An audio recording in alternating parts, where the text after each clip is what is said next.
My dear students, कैसे हैं आप सभी। आई थिंक आप सब लोग ठीक ठाक होंगे।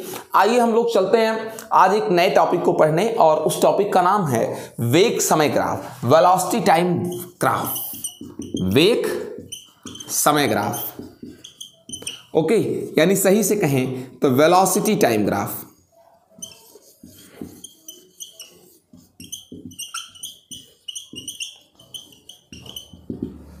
Velocity time graph. अब आप सोच रहे होंगे सर इसमें है क्या, वेलोसिटी टाइम ग्राफ में क्या है? जब हमारे वेग में, अगर मान लीजिए हम कोई ऑब्जेक्ट और हम गतिमान हैं, और हम अगर गतिमान हैं और एक सरल रेखा में गतिमान हैं, सीधी रेखा में, स्ट्रेट लाइन में, और हमारे वेग में परिवर्तन हो रहा है, हमारे वेग में क्या हो रहा हो, परिवर्तन, या ना भी हो रहा हो समय के साथ हमारे वेग में परिवर्तन हो रहा हो अथवा ना हो रहा हो, इस चीज को जब हम ग्राफ से दिखाते हैं तो उसी को वेग समय क्या कहते हैं, ग्राफ कहते हैं, वेलोसिटी टाइम ग्राफ कहते हैं। हमने पिछले एपिसोड में दूरी समय ग्राफ देखा था, और दूरी समय ग्राफ कई तरीके से मिला था। क्यों? क्योंकि कई तरीके से वहां कंडीशंस थी, डिफरेंट कंडीशंस थी। वैसे यहां पर भी कई तरीके की कंडीशंस हैं वेलोसिटी में चेंज की, कभी चेंज होती है, कभी नहीं चेंज होती है, कभी यूनिफॉर्मली चेंज होती है, कभी नॉन यूनिफॉर्मली वेलोसिटी चेंज होती है। तो इस तरीके से कई सारे ग्राफ भी मिल जाते हैं। ठीक है, एक एक करके हम सारे ग्राफ को देखेंगे। सबसे पहले हम लोग देखेंगे क्या बेटा, सबसे पहले हम लोग देखेंगे वेग समय ग्राफ कब, जब एक समान रूप से कोई गति कर रहा हो, कोई पिंड गति कर रहा हो। ठीक है ना, क्या कहते हैं, एक समान गति के लिए वेग समय ग्राफ,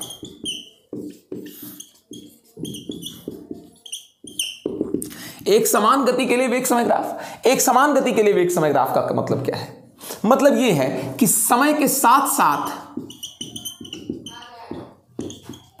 आपका वेग बदले ही ना, वेग ना बदले। अगर 10 मीटर पर सेकंड है तो 10 ही मीटर पर सेकंड 1 घंटे बाद से भी चलता रहे, ये एक समान रूप से वेग है। ठीक है ना, तो ऐसी स्थिति में ग्राफ कैसा होगा हमारा? अगर आपको ऐसी स्थिति में ग्राफ देखना है तो देखिए हम आपको बता दें, बहुत सिंपल सी बात, कैसे होगा ये देखिए। ये मैं एक एक्सिस ले रहा हूं,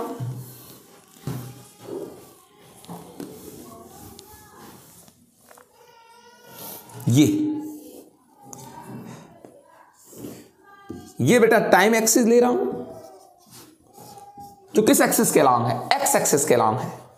टाइम को मैंने एक्स एक्सिस के अलोंग लिया है, और वेलोसिटी ले रहा हूं, ये वाई एक्सिस के अलोंग है। ठीक है ना, अब आपने क्या कहा, एक समान गति, ठीक है ना, एक समान वेग के लिए, गति की जगह आप चाहें तो एक समान क्या कर दें, वेग कर दें बेटा। एक समान गति नहीं, एक समान क्या, वेग। एक समान वेग के लिए, एक समान गति नहीं, तो एक समान वेग के लिए, वो भी स्ट्रेट लाइन में। तो क्या, जब आप ग्राफ खींचोगे तो एक सीधी रेखा होगी एक समान वेग में, एक समान वेग में ग्राफ एक सीधी रेखा होगी, वो भी समय अक्ष के समांतर होगी एक समान वेग के लिए। क्यों? क्योंकि आप जरा एक पॉइंट पर देखें, मान लीजिए यहां पर जब टाइमिंग t1 है, टाइमिंग कितनी है बेटा, t1 है, तो वेलोसिटी ये v मान लीजिए, और जब आप b पर पहुंच गए और टाइमिंग मान लीजिए t2 हो गई, तब भी आपकी वेलोसिटी कितनी ही है, v ही है। क्या आपकी वेलोसिटी में चेंज हो रहा है a से b पर जाने पर? समय t1 से t2 हो गया, वेलोसिटी अब भी नहीं बदली, यानी आपका वेग कैसा है, एक समान है। यानी जब एक समान वेग होगा, और तब जब आप वेग समय ग्राफ खींचेंगे तो आपको जो ग्राफ मिलेगा वो समय अक्ष के कैसे होगा, समांतर होगा। ठीक है ना। अब उसके बाद मैं आपसे क्या कहना चाहता हूं, अगर आप देखें तो इस दौरान टाइम इंटरवल कितने का है, समयांतराल कितने का है? ये देखिए, ये पूरा t2 है और ये इतना t1 है, तो ये इतना समयांतराल हो गया ये, और वो आपका आ जाएगा t2 माइनस क्या, t1। इसी में से इतना क्या कर देंगे, माइनस कर देंगे। इतने में से ही छोटा वाला माइनस कर देंगे, T2 माइनस T1। ठीक है ना। अगर आप देखें तो इस दौरान आपका वेग क्या था, इस समय अंतराल के दौरान, A से B के दौरान आपका वेग कितना था, यही इतना था।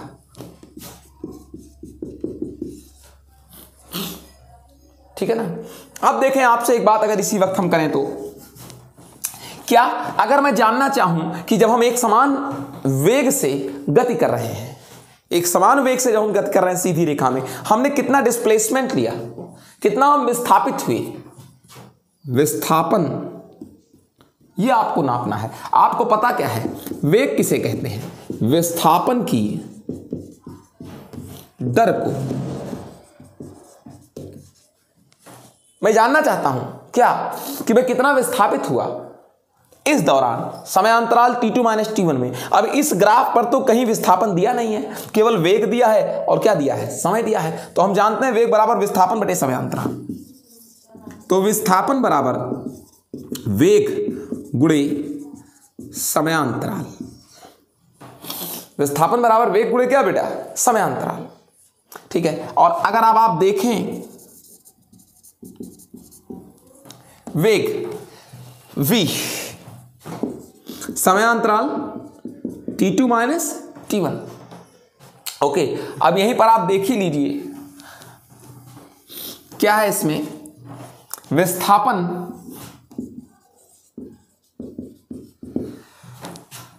वेग, यही तो है। ए बी, इसको नाम दे दें C, इसको नाम दे दें D और इसको नाम दे दें E। तो वेग E, इसको नाम दे दें O, वेग है OE। समयांतराल T2 माइनस T1 को आप लिख सकते हैं CD, और OE बराबर आप सिमेट्रिसिटी से, सममितता से लिख सकते हैं AD मल्टी CD। नाउ हम कह सकते हैं विस्थापन बराबर AD गुणे CD है क्या, इसी आकृति का क्षेत्रफल है, क्षेत्रफल ऑफ ABCD। यानी सच कहें तो इस समयांतराल में T2 माइनस T1 में घेरा गया क्षेत्रफल, तय की गई क्या बेटा, दूरी या फिर विस्थापन जो होगा वो क्या होगा, वक्र द्वारा किस अक्ष पर, समय अक्ष पर घेरा गया क्या, क्षेत्रफल। यानी कि आप कहें तो कण द्वारा T2 माइनस T1 समयांतराल में कण का विस्थापन क्या होगा, वेग समय ग्राफ द्वारा समय अक्ष पर घेरा गया क्या, क्षेत्रफल। ये देख लीजिए, इसी ग्राफ द्वारा टाइम एक्सिस पर जो क्षेत्रफल घेरा जाए, वेग समय ग्राफ द्वारा समय अक्ष पर घेरा गया क्षेत्रफल, वेग समय ग्राफ द्वारा घेरा गया क्षेत्रफल। यानी यहां से निष्कर्ष क्या निकला कि अगर आप वेग समय ग्राफ एक समान वेग से गतिमान किसी पिंड के लिए खींचते हैं, तो अगर आप दूरी तय कर विस्थापन निकालना चाहते हैं, बार बार दूरी दूरी दूरी बेवकूफ की तरह, अगर आप विस्थापन निकालना चाहते हैं कि कण उस वेग समय ग्राफ में किसी, जैसे मान लीजिए कण गति किया तो आपने उसका ग्राफ खींचा, तो एक निश्चित समयांतराल में वो T2 माइनस T1 है, कण द्वारा कितना विस्थापन हुआ, यानी अगर आप कण के विस्थापन को देखना चाहते हैं तो उस ग्राफ द्वारा समय अक्ष पर घेरे गए किसको निकाल लें, क्षेत्रफल को निकाल लें। ठीक है बेटा, चलिए अब आप सबको आई थिंक ये समझ में आ गया होगा। मिलते हैं नेक्स्ट वीडियो में, गुड बाय।